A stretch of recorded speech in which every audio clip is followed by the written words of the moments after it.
Assalamu alaikum wa rahmatullahi wa barakatuh. Androantsika insha Allah dia aka tonom-bavaka fahaefatra.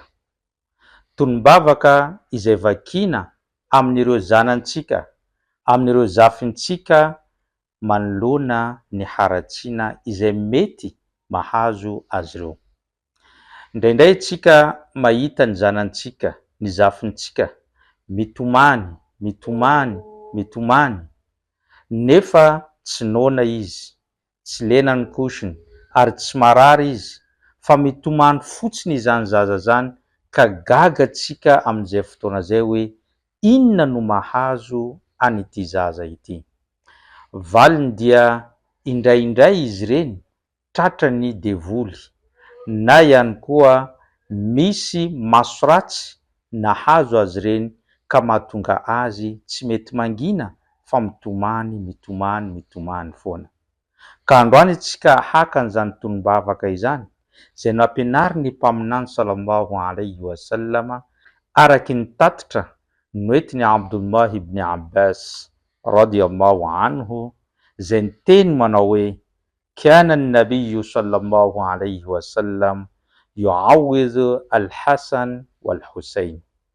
Tantara izy hoe i mpaminany sallallahu alaihi wasallam de tsy mitsahatra mangataka fiarovana amin'ilay avy tsy toa amin'ny tompo Allah manoloana ny zafiny anankiroa Al-Hasan sy Al-Husayn.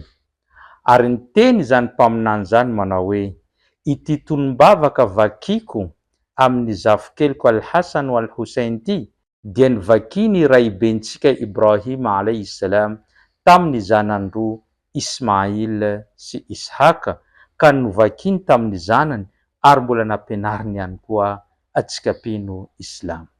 Ity ilay tonom-bavaka izay vakina amin'izany zaza izany. A'udhu bi kalimatillahi tamma min kulli shaitanin wa hamma wa min kulli ainin lamma. Averiko fanindroany. A'udhu bi kalimatillahi tamma min kulli shaitanin wa hamma wa min kulli ainin lamma.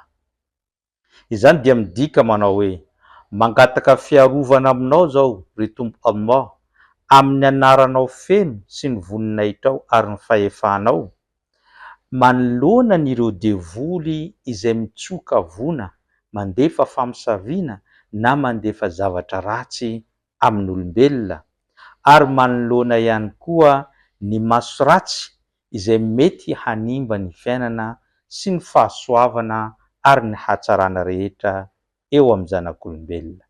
Averinanao intelo izany tonom-bavaka izany de tsofinao amin'le zaza mitomany, na de tsy mitomany aza fa isan'ny maraina dia vakinao intelo de tsofinao amin'izany zaza izany. Tonga ihany koa ny hariva, tsofinao, vakinao intelo de tsofinao amin'izany zaza izany.